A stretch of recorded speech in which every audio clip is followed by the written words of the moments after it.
Survivor ಆಗಿ ಇಲ್ಲಿ ಅಂದರೆ ಇಡೀ ಸಿನಿಮಾಲಿ ನಿಮ್ಮ ಜರ್ನಿ ಹೇಗಿದೆ ಅಂತಂದರೆ ಒಂದು ನಾರ್ಮಲ್ ಲೈಫ್, ಒಂದು ಆ್ಯಕ್ಟರ್ ಅಲ್ಲಿ ಆ್ಯಕ್ಟ್ ಮಾಡ್ತಾ ಇದ್ದಾರೆ, ಯಾವುದೋ ಒಂದು ಕಥೆಗೆ ಒಂದು ಜೀವ ತುಂಬ್ತಿದ್ದಾರೆ ಅಂತ ಅನಿಸಲ್ಲ. ಒಂದು ಪ್ರಾಮಿಸಿಂಗ್ ಆಗಿ ಒಂದು ರಿಯಲ್ ಲೈಫಲ್ಲಿ ಹೇಗೆ ನಡೀತಾ ಇದೆ ಆ ರೀತಿಯಾಗಿ ಇದೆ ಅಂತ ನಮಗೆ ಟ್ರೇಲರ್ ತೋರಿಸ್ತಾ ಇದೆ. ಅದನ್ನು ಜೀವಿಸೋಕ್ಕೆ, ಅದನ್ನು ನಡ್ಸೋಕ್ಕೆ ಹೇಗಿತ್ತು ಸವಾಲು? ನಿಜವಾಗ್ಲೂ ಸವಾಲು ಇತ್ತಾ? ಇಲ್ಲ, ಸವಾಲನ್ನಕ್ಕಿಂತ ಹೆಚ್ಚಾಗಿ ತಪ್ಪು ಮಾಡಬಾರ್ದು ಅನ್ನೋ ಒಂದು ಭಯ ಯಾವಾಗಲೂ ಇತ್ತು. ಪಾತ್ರ ಅಲ್ವಾ, ಪಾತ್ರ ಅಂದಮೇಲೆ ಅದು ಮೆಚ್ಚಿಸ್ಬೇಕು, ಮೆಚ್ಚೋಕ್ಕಿಂತ ಹೆಚ್ಚಾಗಿ ಮನಸ್ಸು ಒಳಗಡೆ ಇಳಿಬೇಕು.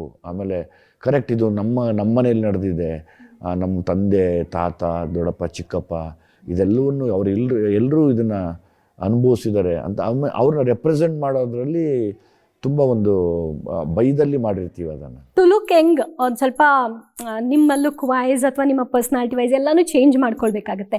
ಇದರಲ್ಲಿ ನೀವು ಏನಂತ ಚೇಂಜಸ್ ಮಾಡ್ಕೊಳ್ಬೇಕು ಅಂತ ಅನಿಸಿದ್ದು? ಅಂದರೆ ಆಲ್ಮೋಸ್ಟ್ ಈ ಸಿನಿಮಾ ಮುಗಿಯೋವರೆಗೂ ದಾಡಿ, ಲೆಂತಿ ಏರು ಎಲ್ಲ ಇಟ್ಕೊಂಡು ಒಂಚೂರು ವೆಯ್ಟು ಆ ಏಜ್ಗೆ ಸೆಟ್ ಆಗೋ ಥರ ವೆಯ್ಟ್ ಇಟ್ಕೊಂಡು ಬ್ಯಾಲೆನ್ಸ್ ಮಾಡಿದೆ ಎಲ್ಲ. ಅಂದರೆ ಫಿಟ್ನೆಸ್ ಎಲ್ಲ ಬಿಟ್ಬಿಟ್ಟಿದ್ರಾ?